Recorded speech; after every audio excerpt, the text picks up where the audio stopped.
Directo al punto, un programa de análisis, entrevistas y la participación del público. Su moderadora, la periodista Ada Hitza Cortés. Muy buenas tardes a todos los amigos Radio Escucha que están por ahí conectados al canal digital guaparadiopr.com, los que están conectados a una de las 12 emisoras de la cadena Guapa Radio, los que nos están viendo por la aplicación celular Guapa Radio y los que se están conectando ahora a Facebook Live a través de la página Directo al Punto PR. Bienvenidos todos y un saludo a Luis Lajara allá en los controles que nos va a estar dando la mano estas próximas 2 horas. Bueno, hoy tenemos demasiado tema. Vamos a ver si nos da la hora. Aquí tenemos al licenciado por acá, Roberto Prats. Bienvenido. Muy buenas noches a ti. Un placer estar contigo y que estés de vuelta aquí al programa, ya habiendo pasado las elecciones y teniendo mucho que comentar sobre estos temas. Así es, que el martes pasado no estuvimos juntos. Bueno, y la doctora Miriam Ramírez de Ferrer, bienvenida. Pues buenas noches a doña Miriam. Perdón. Roberto y a Dayitza. Yo estoy empachada de política. Yo te oigo bajita, doctora. Que estoy empachada de política, ¿me escuchan mejor? Ay, santo. Llevo bueno, sin dormir 24/7, tú sabes.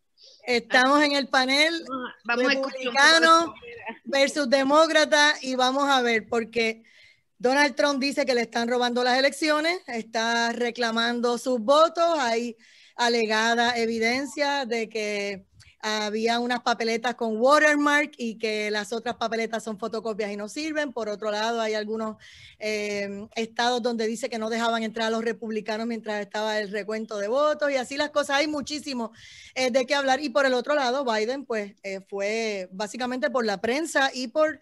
En ese momento, en el conteo de votos, se dice que él es el vencedor y que él es el próximo presidente de los Estados Unidos, así que cada cual está hablando para su lado mientras se siguen contando votos.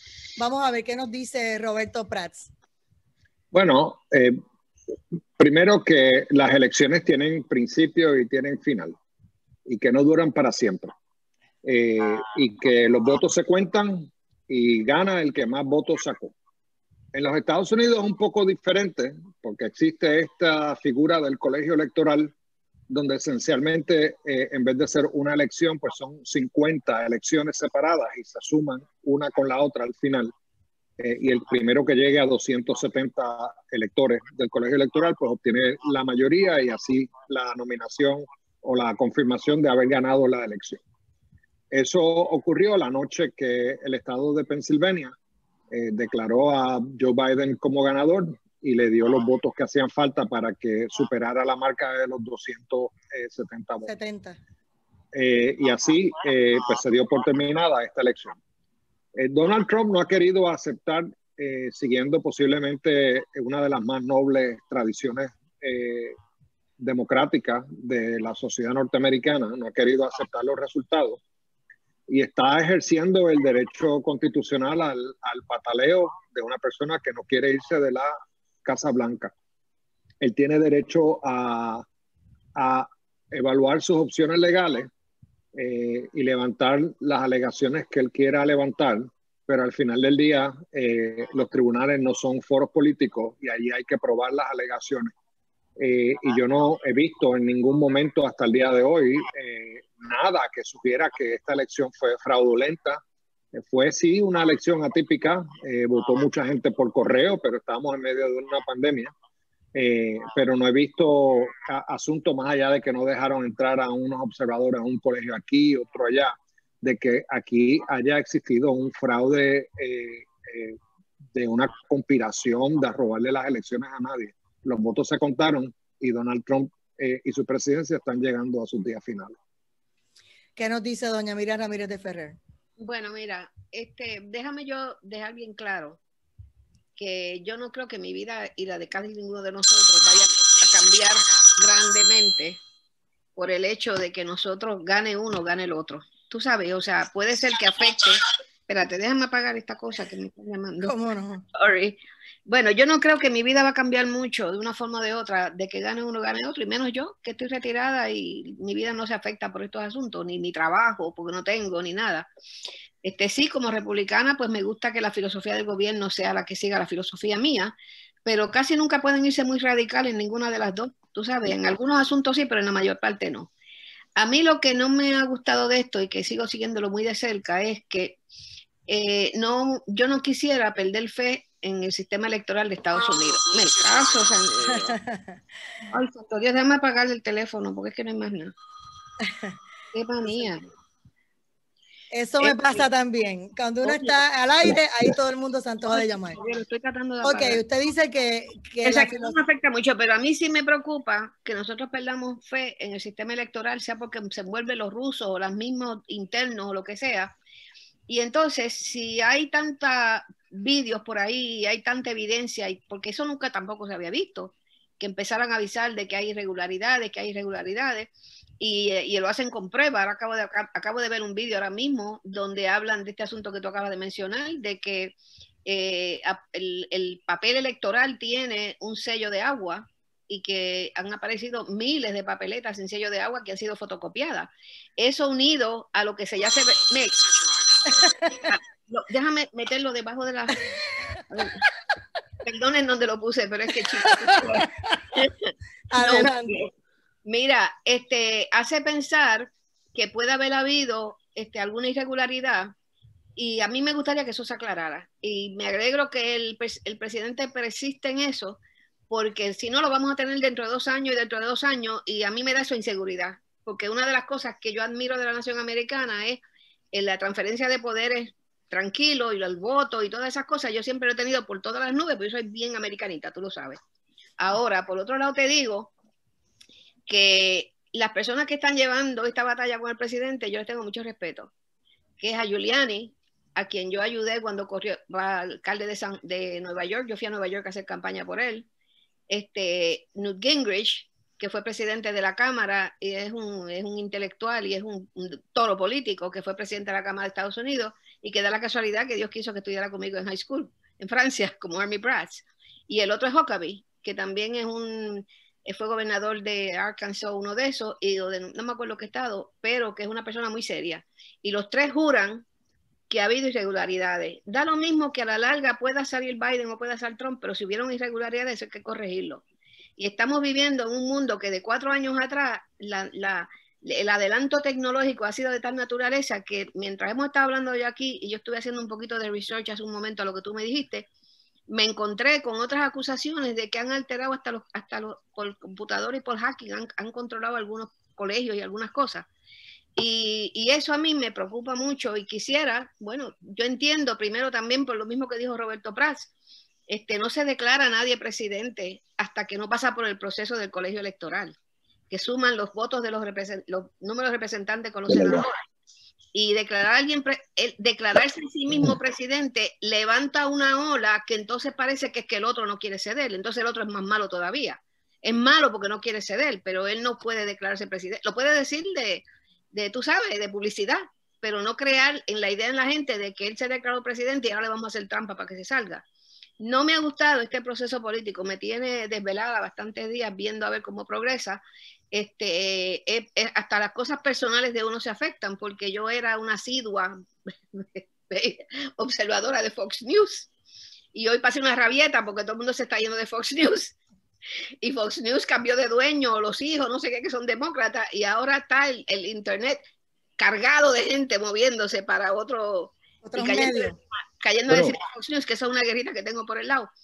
Pero no me gusta nada de esto. No me gusta. Me gustaba como era antes. No. Que gane quien gane y que pierda quien pierda. Bush padre perdió las elecciones en 4 años.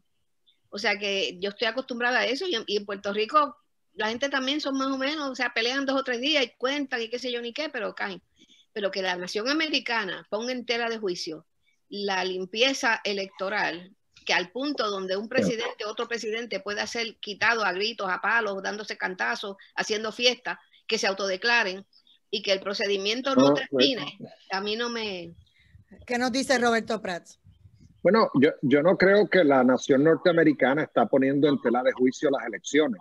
Yo creo que el presidente de la nación americana está poniendo en tela de juicio la elección donde él no salió electo. Nota que aquí los estados, cada uno le corresponde anunciar cuál fue la tabulación de sus colegios.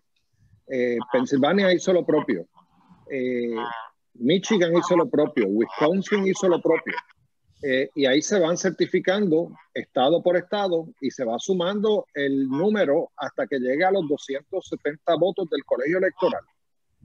Yo estoy seguro que si esa numeración favorecía a Donald Trump, él ya hubiese declarado que era el victorioso de esta campaña. De hecho, no ha llegado al número y ya se declaró ganador de la elección. Él está levantando los cuestionamientos de fraude desde mucho antes de que fuera el evento electoral, porque sabe que venía una ola grande de votaciones por correo, como en efecto ocurrió.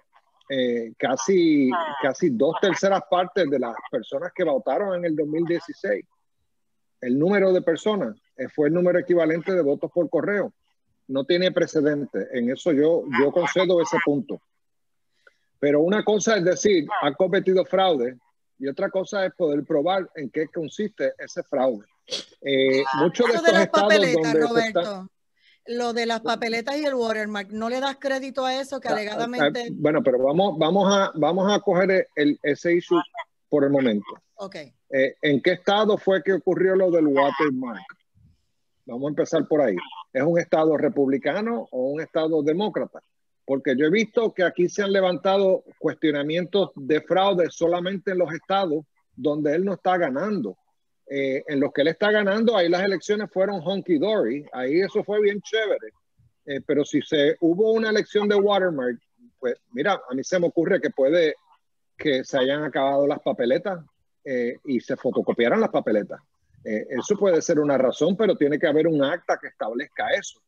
Y si eso no se hizo de esa manera, ¿quiere decir que cambió el resultado de la elección nacional o solamente la de ese estado? Ese es el tipo de cosas que uno tiene que estar mirando. En Estados Unidos no es como en Puerto Rico, que hay una elección, allí son 50 y las 50 corren con reglas diferentes una de la otra.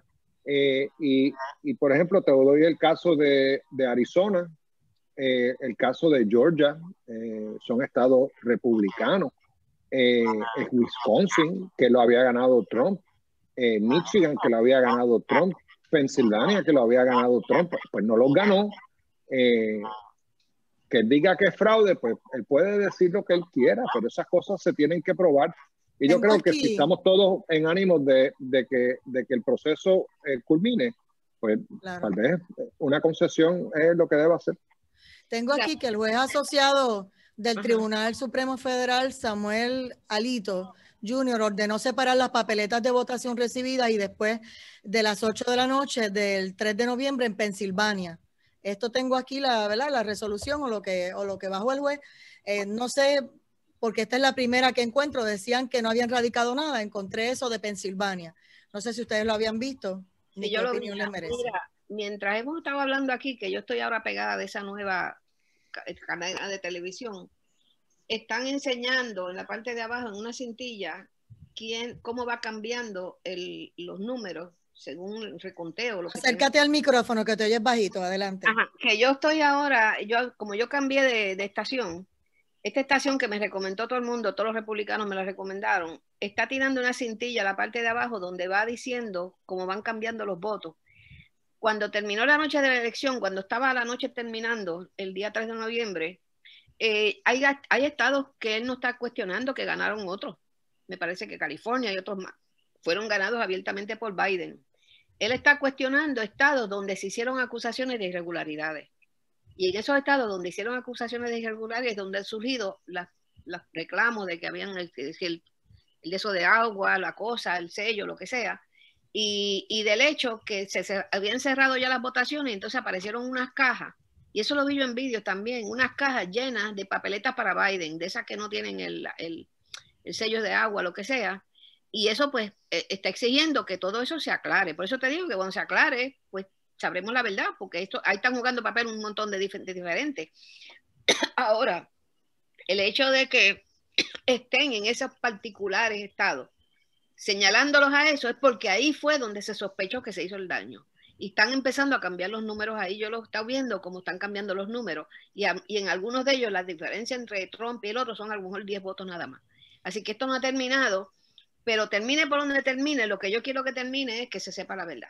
porque nosotros no podemos ni en Puerto Rico, que en Puerto Rico es un desorden terrible, eso allí está triste, y que nosotros ahora perdamos fe en el sistema electoral de Estados Unidos, que ya llevamos ya un tiempito. Yo creo que la verdad es que ganó la elección Joe Biden. Esa es la verdad. Los números están ahí. Ya va por el último conteo, ya pasaba los 280 votos del colegio electoral. De que hay un presidente haciendo alegaciones, no sustanciales, son alegaciones. Yo veo a Mike Pompeo, hoy secretario de Estado. Por ejemplo, en North Carolina, él tiene, ya ganó Trump en North Carolina, de acuerdo a lo que están publicando ahí. Sí, y la administración no quiere reconocer as a matter of fact de que los estados que han tabulado sus votos, Joe Biden fue electo presidente de los Estados Unidos.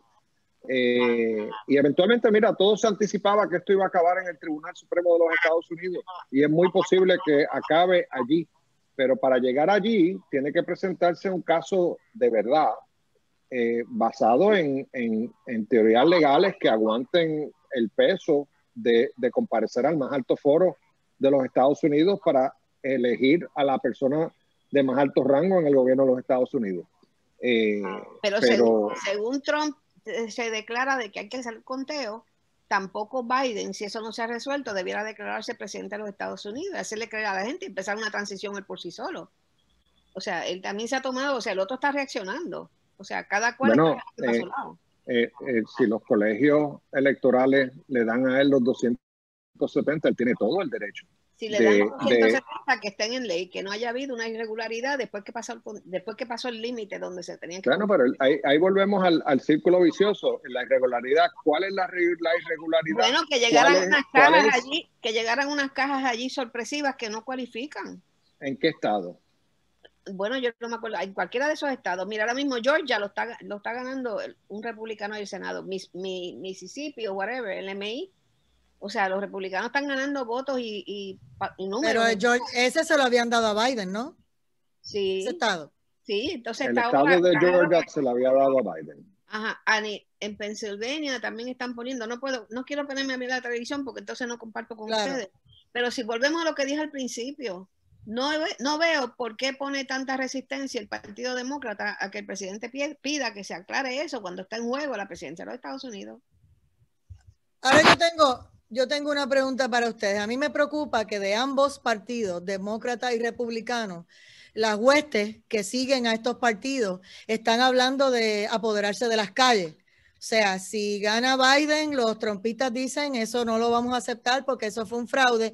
Y obviamente, pues si gana Trump, pues también los de Biden dicen no, nos las robaron y hicieron chanchullo con el tribunal y nos vamos para la calle. Y ya de la calle aprendimos algo con el revolú, ¿verdad? Que se formó por varios estados con los incendios y con todas las cosas que pasaron en los pasados meses. Así que a mí me gustaría un comentario de ustedes porque a mí esa parte sí me preocupa. O sea, lo que tanto se le ha criticado a otros países, terminar Estados Unidos con sus 50 estados por las calles, todo el mundo con una locura, ¿verdad? Porque ninguno de los dos quiere ceder. Hablo ahora de los seguidores. Bueno, yo creo que si viene una autoridad mayor como el Supremo o quien sea y da el final y firme cuál es la solución, la gente tiene que acatarlo. Porque no va a ser ni Biden ni Trump que se van a declarar. Eso es lo que ha empezado a crear Biden, declararse presidente sin tener esto resuelto. Y han empezado ya formando revoluciones por ahí. Mira, lo que dije al principio, las elecciones tienen principio y tienen final, no duran para siempre. Hay primer lugar y hay segundo lugar. Los datos reflejan que esta elección la ganó Joe Biden fair and square.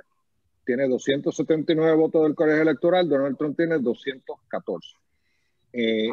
Si van a aparecer una caja con 200 votos en algún estado, pues si eso va a determinar el resultado de una elección, pues yo lo dudo muchísimo. Esto no es como el caso de Gore versus Bush, donde la elección la determinaban unos pocos votos en un solo estado. Aquí tú tienes una pluralidad bastante amplia de estados, muchos estados republicanos que se viraron hacia Joe Biden. Y nota que está un presidente republicano cuestionando una elección de fraude en estados que los corren los sistemas electorales, los propios republicanos. Así que yo comparto la preocupación de que esto pueda acabar en una escalada social en las calles. No debería llegar ahí. Yo confío en el sistema. Yo confío en el sistema. Yo creo y siempre he admirado la facilidad con que los Estados Unidos hacen estas transiciones de poderes, la caballerosidad o la gentileza con la que el perdedor concede. Y yo cuando he ganado elecciones las celebro, y cuando no las he ganado pues la concedo en buena lid, y llamo a mi oponente y lo felicito y le deseo el mejor de los éxitos, y así es como debe ser. Aquí te pregunta Alina P. Portales, dice, pero creo que Pensilvania fue ganada por Trump ayer al corregir las irregularidades y serían, me parece que son 20 delegados. ¿Qué dicen ustedes allá? Porque eso está sobre la mesa. Y por eso te leí que entiendo aquí lo que tengo, que el juez asociado dice que ordenó separar las papeletas y parece que va a haber recuento o algo allí en Pensilvania. Algo está pasando. Mira, yo mirando los datos de Pensilvania, los estoy mirando en este preciso momento. Okay. El último dato fue actualizado a las 5:18 de la noche. Perfecto. Biden tenía 49.7% del voto y Trump tenía 40.0% del voto. Son 7 décimas de 1%. La ley en Pensilvania requiere que si el candidato gana por menos de 0.5%, hay que ir a un recuento mandatorio. Aquí ya se pasó el threshold de requerir un recuento, porque está en 0.7, en 7 décimas de 1%. Aquí ya se ha contabilizado, según esto, el 98% de los votos de Pensilvania. Esos son los datos. Y al separar estas papeletas según la orden judicial, ¿cómo quedaría la cosa? No lo sé. Por eso traigo eso. Yo no conozco qué papeletas son esas, ni cuántas papeletas son ahí, pero nota que si hay un bloque de papeletas, la probabilidad es que rompan en una tendencia similar a la tendencia que ya tú ves aquí. No es que van a aparecer el 100% de las papeletas a favor de Biden o el 100% de las papeletas a favor de Trump. Eso típicamente rompe en esa misma tendencia. Ajá. Yo estaba mirando eso la noche de las elecciones. Yo estuve pegada al televisor sin mirar para más ningún lado. Y recuerdo específicamente en ese caso que estaban casi empate. Estaban casi empate. Y de momento se supone, entonces el presidente hizo una petición, porque él no tiene el poder legal para mandar a parar el conteo. Eso le toca a las agencias que bregan con el asunto electoral. Pero él dijo que había que parar el conteo en ese momento porque estaban surgiendo irregularidades. Pero por él no tener autoridad y por lo que sea, siguieron el conteo, y fue en las próximas horas que entonces siguió subiendo los votos para Biden. Pero lo que me está interesando... Vamos a hacer algo, porque me están avisando y la música nos dice que tenemos que irnos a una pausa. Y hemos seguido aquí, ¿verdad? Hablando lo más entretenido. Pausamos y regresamos ya con el licenciado Roberto Prats y la doctora Miriam Ramírez de Ferrer aquí en Demócrata versus Republicano. Regresamos.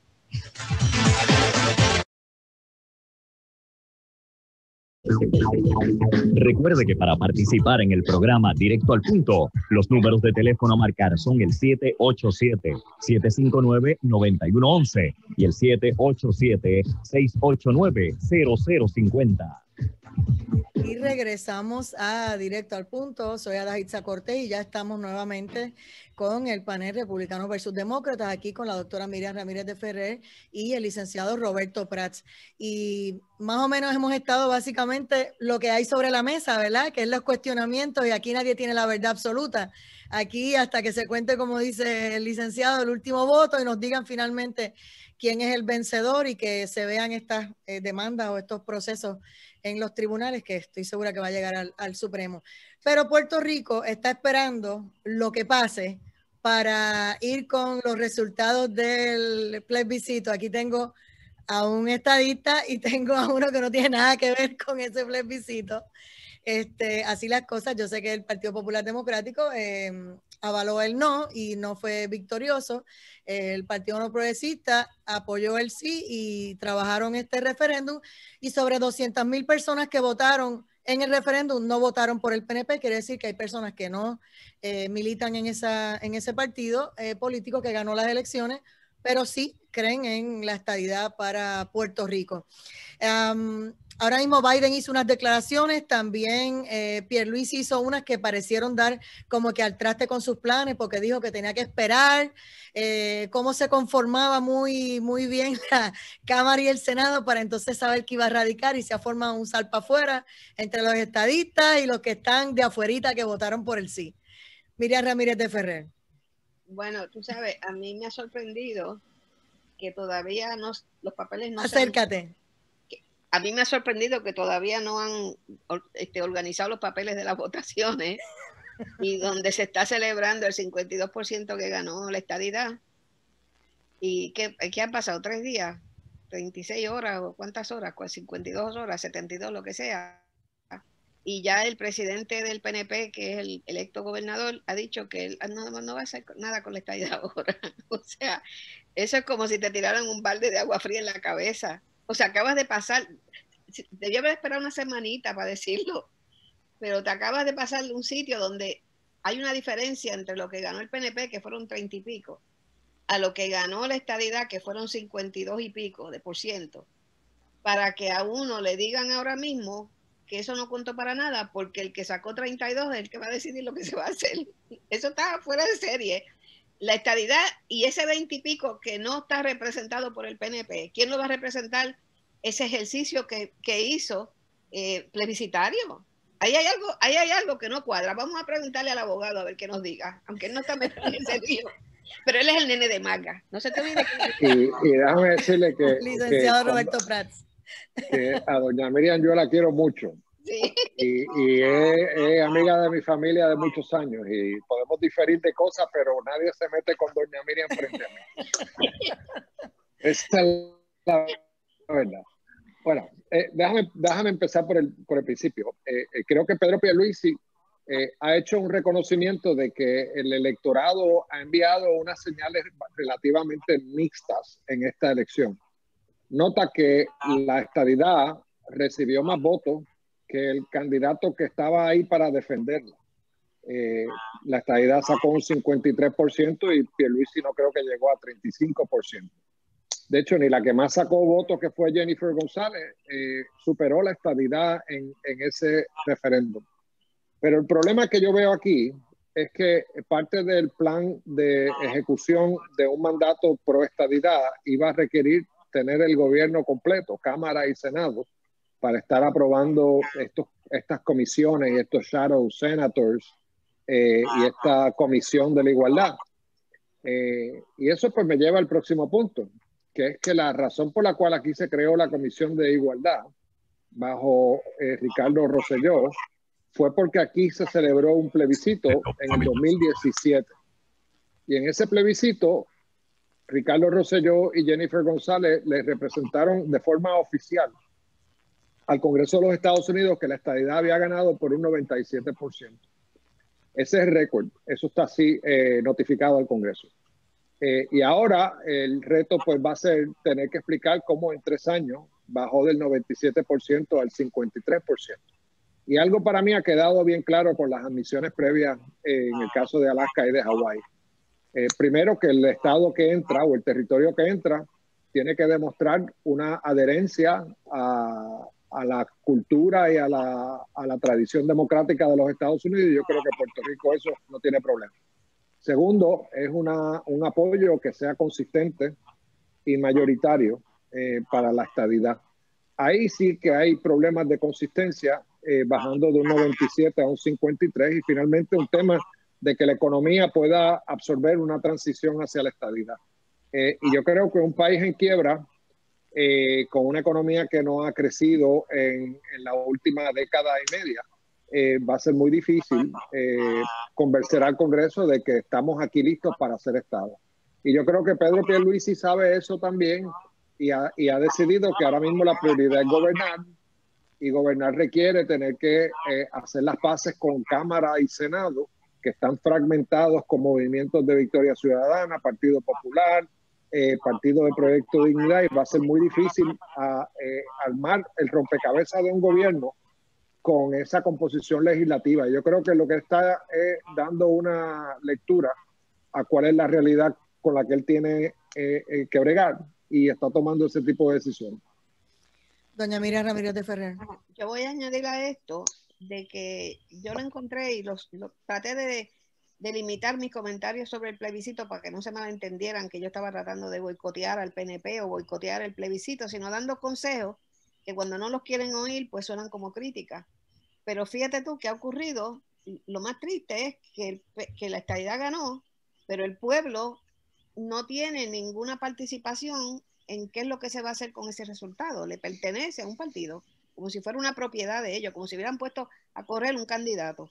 Y entonces con 35% se le demostró que la estadidad pertenece a más gente, de la gente que votaron con el PNP.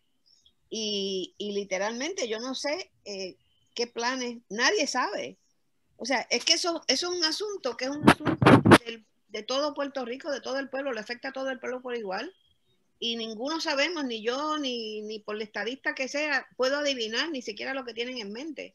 Es como si como si fuera una propiedad que les cayó, que ellos tienen, cuando que la vida de nosotros gira alrededor de cuál va a ser nuestro estatus final, sea independencia, lo que sea.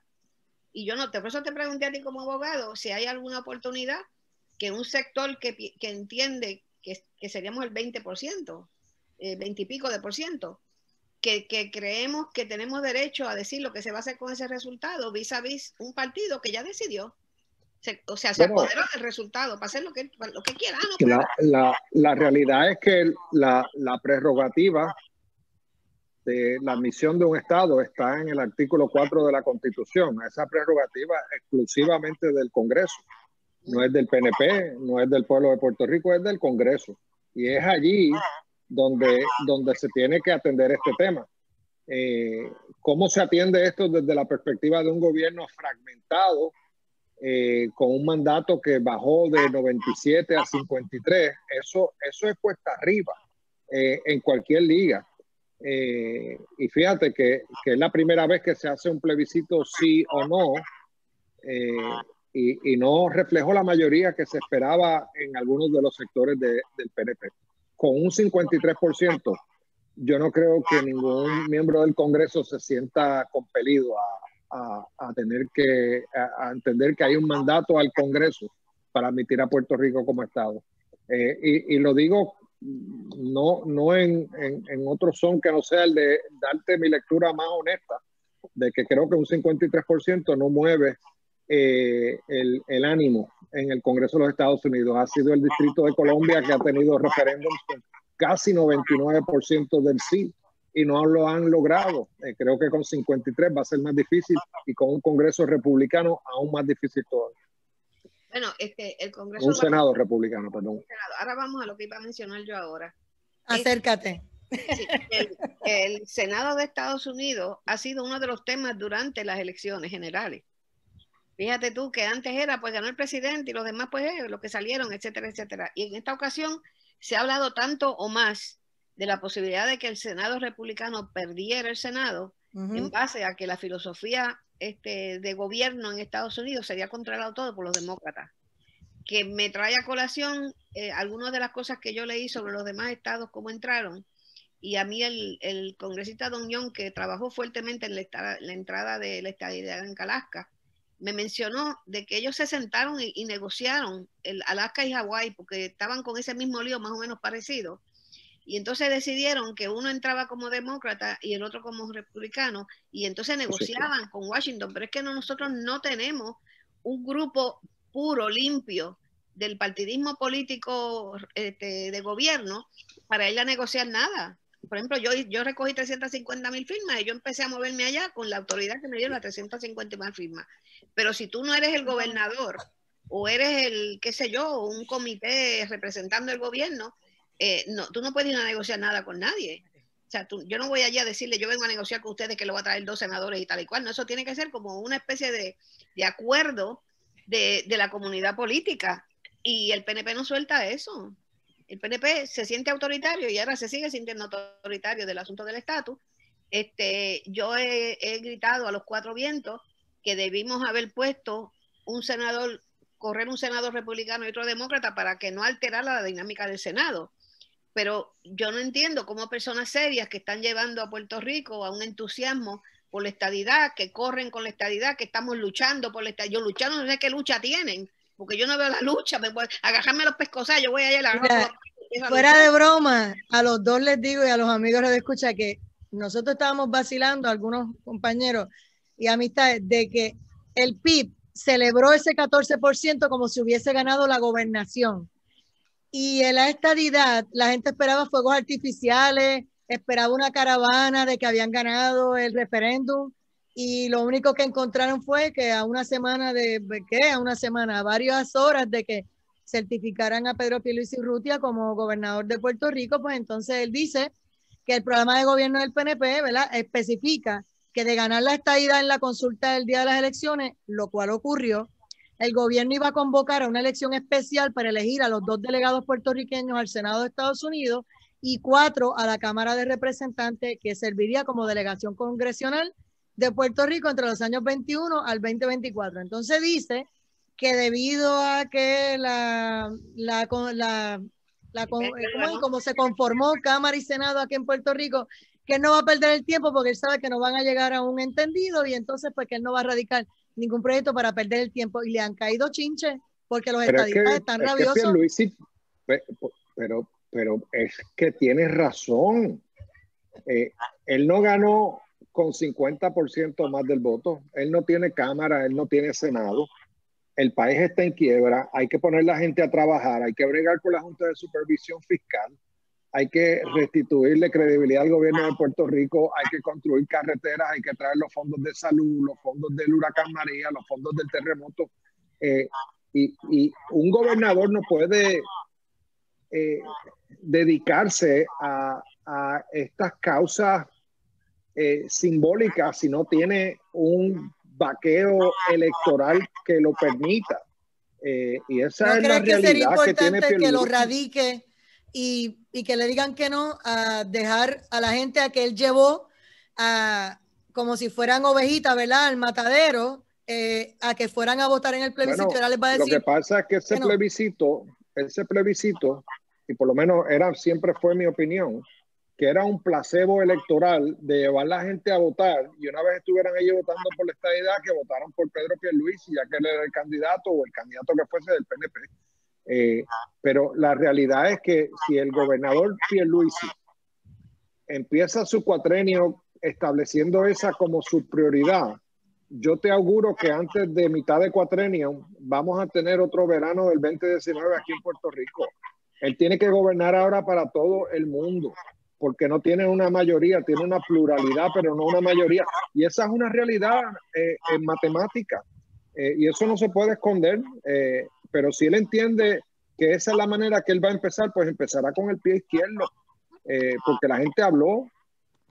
Pero vamos a ver la falla que yo Miriam Ramírez de Ferrer. La falla que yo encuentro ahí es que perdió la estadidad porque él perdió. O sea, la estadidad ganó por sus propios méritos, y si hay 20 y pico de gente que no votaron por el PNP, esa gente se quedaron tan arrollados como los que votaron dentro del PNP. Pero no se estableció un mecanismo, porque como dijiste tú, y lo dijiste con mucha razón, se hizo para otras razones, pues no se elaboró un mecanismo, como yo vi en otros estados, en otras situaciones de otros estados, donde una vez que gana, se elabora como una especie de team, como lo quieran llamar, que va a pursue eso que ganó. Sigue amarrado eso al PNP. Si el PNP no le va bien, pues entonces se chavó la estadidad. O sea, yo no sé si yo lo sé transmitir bien. Eso es una papeleta que ganó, que no le pertenece el triunfo al PNP, le pertenece al pueblo. Tenía que haber dejado diseñado que inmediatamente un sector se eligieran o se nombraran o lo que fuera, una serie de personas que entonces fueran con eso allá, porque tú no puedes ir allá esperando que gane un partido y que gane el otro, porque los elementos que hacen que la gente vote por uno o por el otro no son la estadidad. Y entonces ahora estamos estoqueados. Yo te dije, eres abogado, dame una solución.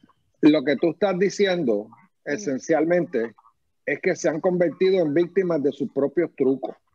y que el movimiento estadista no necesita de un partido, lo que necesita es de un... Pasó a mí. Yo recogí 350,000 firmas. Iba por el camino posiblemente más correcto, pero tú traes Alaska y Hawái como un ejemplo, y para el Congreso era fiable porque un estado cancelaba al otro, ¿verdad? Y nunca hubo una alteración de los poderes republicanos ni demócratas en el Congreso. Si tú entras a Puerto Rico y no entras al Distrito de Columbia, vas a tener un problema enorme con la comunidad afroamericana que predomina la población en el Distrito de Columbia. Si traes a DC y no traes a Puerto Rico, vas a crear un problema con los latinos, pero no los puedes traer los dos a la vez porque son mayormente demócratas. Mira, no, fíjate que no, porque cuando yo llevé las peticiones, que eran 350,000, y produjeron un proyecto que lo paró Romero Barceló en el Senado, ¿tú te imaginas que eso es para matarlo? Bueno, pues en ese momento trajeron otra vez a DC, de eso hace 40 años casi, o sea, eso fue en el 90, y trajeron a DC inmediatamente, y hasta enseguida sucedieron una serie de eventos que ninguno de ustedes lo vieron, pero se llegó a hacer una maqueta, que yo la recuerdo haber visto con mis ojos, que le iban a tirar un círculo ovalado alrededor de los edificios federales, desde el Washington Monument, y por detrás del Federal, de la Casa Blanca y de los edificios estos, y los 3 o 4 estados, por lo menos Maryland, me acuerdo, Virginia, etcétera, etcétera, inmediatamente requirieron que se le devolvieran sus terrenos. Y que si querían votar y si querían participar en el proceso congresional, pidieron los terrenos, pero eso ocurrió inmediatamente, lo puedes buscar por ahí en algún sitio, porque yo me acuerdo de eso, y entonces Washington DC dijo, no, vamos a dejarlo así. Así que yo me imagino que en el momento que viniera una de esos serias y un trabajo serio, hecho serio, no por los grandes intereses y lo que quieren quedar a Puerto Rico como un paraíso fiscal, y hubiera una seriedad de llevar a Puerto Rico a esta idea, se podría hacer, pues mira, le vamos a traer un senador republicano y uno demócrata, y tres representantes y 3 lo que sea, y hacer ese compromiso como hicieron Hawái y Alaska, que Alaska dijo que iba a entrar demócrata y Hawái republicano, y a la primera vuelta que hubo de eso se viraron. Ahora Hawái es demócrata y Alaska es republicano. Pero negociaron. Pero en Puerto Rico no hay una negociación. La negociación es vota por mí porque yo te voy a traer la estadidad. Pero no, si tú te se llevó creo que estadidad. La otra lección que hay que aprender aquí de lo que pasó es que uno no debe mezclar elecciones generales con plebiscitos de estatus. Estamos porque el día de las elecciones uno escoge gobierno, ¿verdad? Uno escoge alcaldes, uno escoge legisladores, y es la decisión del país de gobierno de cómo conformar una estructura que va a gobernar al país por 4 años. Ese momento es que el elector tiene que estar pensando en eso. Mezclarlo con cuestiones ideológicas crea problemas de ejecución. Lo estamos viendo ahora con lo que pasó. Creó un problema de ejecución y va a quedarse el mandato como han quedado muchos de estos otros mandatos cada vez que se mezclan las dos cosas. A mí nunca me gustó la idea de mezclar elecciones con plebiscitos y siempre decía, esto es claro, eso es para mover la gente. Eso es injusto porque está jugando un estatus por los líderes que dicen que son dueños. Y entonces cuando yo recogí las firmas esas hace un montón de años atrás, que produjo el proyecto John, fueron 350,000 firmas que se llevaron. Tenían tanta información que ahora sería ilegal, porque yo les pedí el seguro social, fecha de nacimiento, todo esos papeles. Esos papeles están archivados en el Congressional Record, porque es un papel oficial que entró por la línea oficial. Pero lo curioso del caso es que detrás de ellos había la mitad de la gente eran populares. Y como no me veían a mí, que yo estaba buscando votos para ninguna elección, ni para el partido, ni para tal, pues la gente, los populares te lo dicen, yo soy estadista, pero cuando lo amarras al PNP, pues entonces, pues echa para allá, tú sabes, echa para allá porque tú eres PNP. Y eso a mí me molesta porque ese ha sido uno de los impedimentos más grandes que hemos tenido. No han tenido la buena fe de, como tú dijiste, de separar una cosa de la otra. Y entonces el gobierno de turno sería el que tuviera que ir allí a hablar por el pueblo. Pero ahora mismo el gobierno de turno que ganó por el 30%, que todavía tiene 70% de la gente en contra, ese gobierno decide ahora hacer con el resultado del plebiscito lo que ellos quieran. Los gestos no cuentan. Y de esos gestos hay 20 y pico de % que no votaron por el PNP. Joe Biden dijo que estaba esperando los resultados de este referéndum y que iba a trabajar con eso, pero ahora dijo que tenía que ser un un referéndum vinculante. Y entonces la gente se está preguntando, pero ¿y qué pasó si el Tribunal Supremo refrendó todo lo que estaba pasando en este plebiscito para que no dijeran que era ilegal? Y también el Partido Independentista fue al tribunal y ganó el derecho a representar el no. Y todas esas cosas, todo se quedó en veremos. Así que en los minutos que nos quedan, que son 5, ¿qué nos dicen sobre eso? Sobre la acción que tomaría Biden si en efecto él saliera, ¿verdad? Electo presidente de los Estados Unidos, como se dice. Joe Biden ya salió electo presidente de los Estados Unidos. Yo percibo la insistencia tuya de no querer reconocerlo. Pero no, es que no lo han certificado oficialmente y pues yo como periodista prefiero decir, ¿verdad? Que está, bueno, no lo ha certificado la administración de Donald Trump, pero quien certifica eso son los 270 miembros del colegio electoral que ya fueron mandatados para certificarlo. Lo que pasa es que el colegio electoral no se ha reunido todavía y tiene que reunirse. Por eso lo digo por la cuestión de respeto también, de que no está, yo no lo he visto, pero obviamente sé que pues si él ganó todos esos estados, pues tiene más de 70 delegados. Que si la primer ministro de Alemania, Angela Merkel, si el primer ministro de Inglaterra, si el primer ministro de Canadá lo reconocen, creo que la hasta ahora Rusia, sé que México y China han dicho que todavía no van a reconocer. Veremos. Pero ¿qué nos dices de la acción de Biden? Lo que te digo es lo siguiente, cuando él dice que sea vinculante, lo que dice es que el plebiscito que sea, tiene que amarrar al Congreso a que honre los resultados que se expresen en las urnas en Puerto Rico, que tiene que ser inclusivo, que tiene que tener la participación de todas las partes. Y yo siempre he pensado que no es una mala idea que si lo que estamos debatiendo aquí es cómo nos relacionamos con los Estados Unidos, que Estados Unidos sea parte de la discusión en el proceso. Y es por eso que el Congreso había diseñado este mecanismo de que tal vez la manera de vincular al gobierno de los Estados Unidos era que el Departamento de Justicia Federal pasara a juicio sobre el contenido de la papeleta y la certifique como una papeleta que representa la política pública de los Estados Unidos. Y este plebiscito de ahora pasó por allí y el secretario de Justicia dijo, esa papeleta no cumple con los principios de política pública de los Estados Unidos y no le dio ninguna validez. Esa es la realidad. Yo no estoy diciendo esto porque sea popular, es que hay una carta del secretario de Justicia a la gobernadora diciéndole este plebiscito no cumple con nuestros criterios. Así que al final del día esto es un plebiscito de iniciativa local y a mí sí me gustaría ver al Congreso más envuelto en estas deliberaciones. Si al final del día de lo que estamos hablando es cómo nos relacionamos con ellos y claro que ellos tienen algo que decir al respecto. Cuando hicimos el proyecto Young, hicimos todo eso. Inclusive yo conseguí que Don Young trajera una serie de congresistas a Puerto Rico y se hicieron vistas en todos los distritos, en Mayagüez, en Ponce, en Tanzahuán, todos se hicieron de eso. Yo estuve trabajando con él en la oficina, desde, tú sabes, no allí a sueldo ni nada, estuve trabajando con él bien de cerca para que acércate, te oigo lejito. Yo estuve trabajando bien de cerca con Don Young para que todas las agencias hicieran un cálculo de cuál iba a ser el pacto fiscal. Eso tomó muchísimo tiempo. Se hizo para que el proceso de admisión pasara por unas etapas donde la gente, lo primero que iba a ver era la corporación, etcétera, etcétera, y al final otra consulta para estar seguro que al pueblo le gustaba el negocio que se había hecho. Pues, y salió de la Cámara, hubo que empujar un poquito en la Cámara, pero salió de la Cámara, va al Senado, el senador lo va a anunciar en un saloncito chiquitito que hay en el Capitolio, el más lindo, allí lo que hay unas pocas personas nada más, y está allí para mandarlo a comité para pasarlo al Senado para votación. Y Romero Barceló se paró y pidió que se retirara y nunca hemos sabido por qué hizo eso. Pues este tema lo seguiremos porque la semana que viene aquí no se sabe todavía.